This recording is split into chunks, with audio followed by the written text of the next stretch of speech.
I like all the speakers, and I like all of your speeches and all of your stories, because I think many of you talked about your personal experiences, and some of them are happy, some of them are sad, and I really admire all the speakers today, because all of you, after today, all of you have proven that all of you have the ability to touch everyone's heart at the deepest level.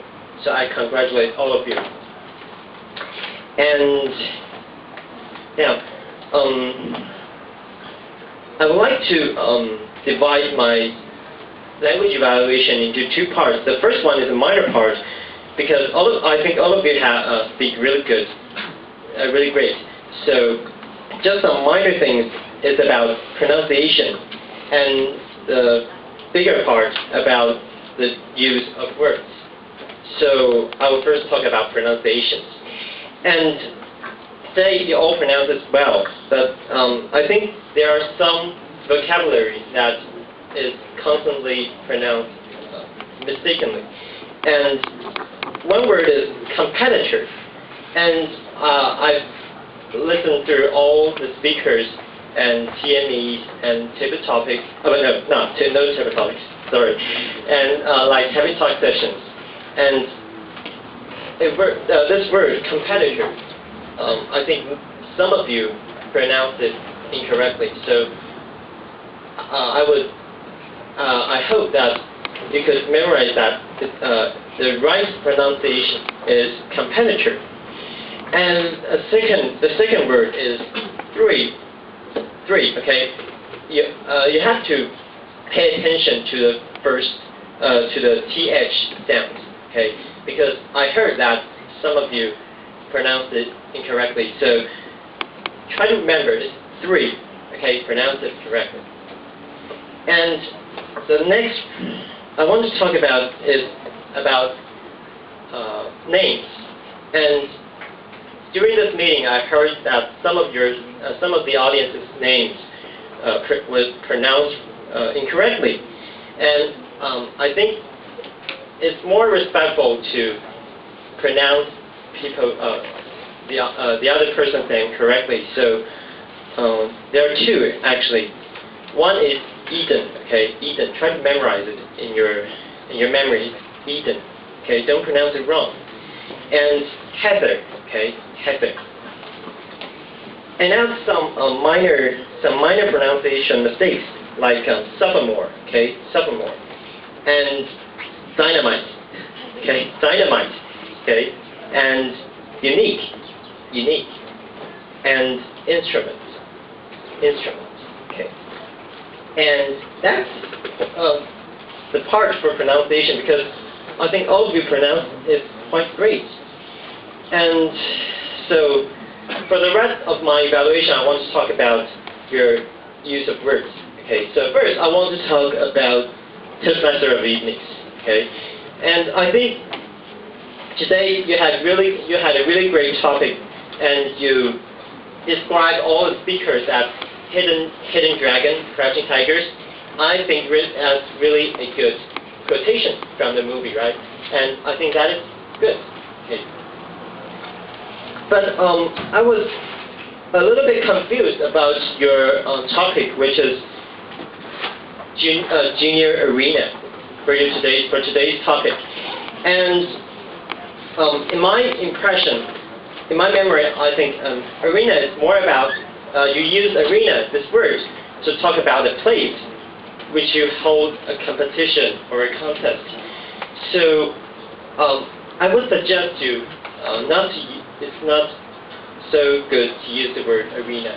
So try to find a more appropriate word to substitute competition or a contest. Okay, I think the idea is creative to use the word arena, but I think it's not so appropriate here. Okay, but all in all, I think both of you have done a great job. Okay. And okay, some other parts about the speakers. Okay, first I'll talk about the good parts about the speakers. So, and the first one is 舌两歪舌. Okay, good. Julian, I think you have really spoke well in your speech, and I really want to point out some great usage. Like the first one, you use milestone. Milestone. This word to describe like steps when you're going through a thing that has steps of process. You go through all these, and you call it milestones. That's a good word. And the second, that when you're talking about something that is clear and definite, you call it tangible. That is a good word, good adjective. And that's for Zhou Liang, okay? And Jocelyn, I have to say, I was really, really disappointed by your PowerPoint. Yeah, just joking.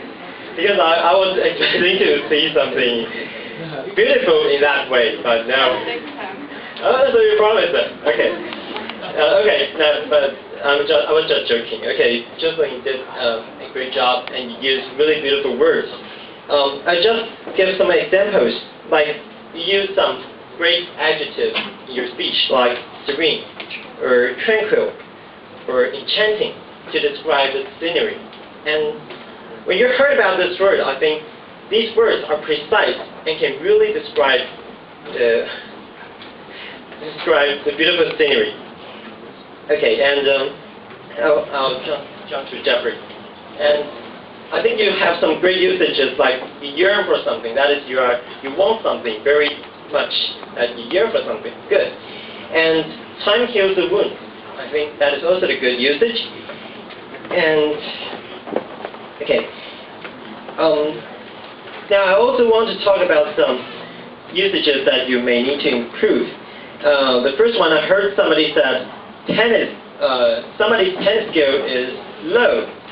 I think it's better to use the word bad or some other adjectives.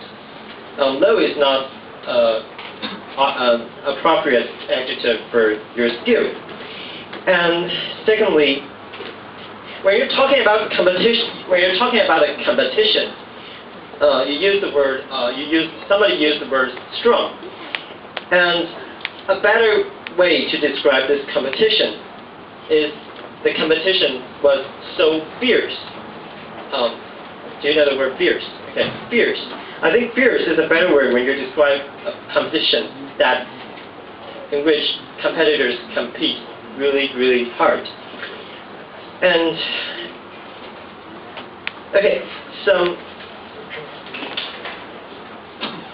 some usages, some confusions between noun and adjective. Consistency and consistence. Analyzing and analysis. Apologizing and apology. I think when you try to speak the word, try to make it clear when you're talking about the noun or the adjectives. Okay? Lastly, I want to tell you a word.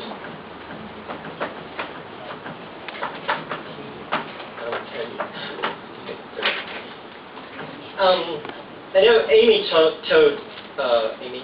Where's Amy? Yeah. Okay, sorry. Amy told about blood cancer, right?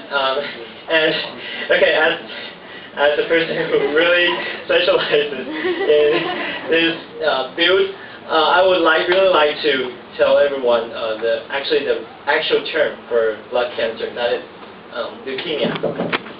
Okay. Try to remember this word, leukemia. Okay. And one last suggestion about PowerPoint. Not just because Jocelyn put that big PowerPoint slide on that. No, I'm not going to talk about that. Actually, I think that's what Amy, right? You also use the PowerPoint, and I think there are one PowerPoint slide that in that you use Chinese characters, and because you're doing an English speech, I would suggest you to replace it with English words. Okay, so it's more professional, and you're more like a professional speaker. Okay, but all in all, I think all of you have done a great job in language. Just matter